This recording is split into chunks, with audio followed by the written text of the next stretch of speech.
Theme number one, I want to reduce reliance on real estate to drive economic growth. This really matters. This is a description of Canada's GDP by industry and Canada's employment by industry. The dark blue lines are share of GDP, the lighter the share of employment. And you'll notice on the far left-hand side, I'm featuring real estate rental and leasing.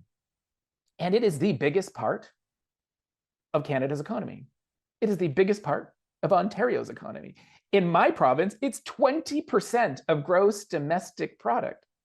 Yet fewer than 2% of Canadians, fewer than 2% of Ontarians, fewer than 2% of British Columbians make their livings in real estate rental and leasing.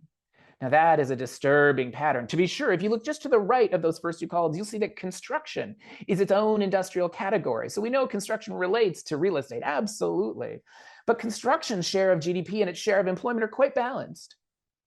The only other part of our gross domestic product that shows such a key contribution to GDP and so little employment is also a very extractive industry, mining, oil, and gas.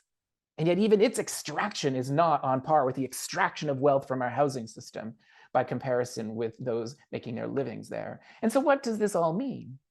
Well, that prior to the recent moment of inflation and a dramatic number of interest rate hikes, we'd had low interest rates that were enabling people to borrow. And when people borrow in Canada, we're not investing even necessarily in new housing. We're not investing in new industry that's going to drive productivity. We're borrowing to invest to bid up the price of typically buildings that already existed, like my home.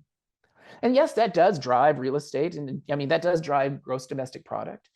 But if we're growing our economy where very few people make their living, then what you're doing is for those real estate agents, et cetera, they're making very good livings. People like me who are already homeowners, especially in some of our bigger cities in Ontario and BC, but more and more from coast to coast, you are having those people's wealth go up.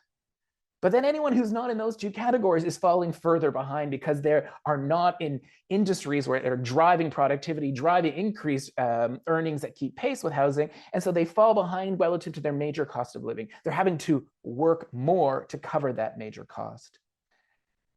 It's one way to grow an economy, but I don't think it's a great way. If we really think that we want a healthy, strong economy, that should require less, not more work to pay for our major costs of living. And it ought to be sustainable socially, economically, environmentally. And that is not what our current system is doing.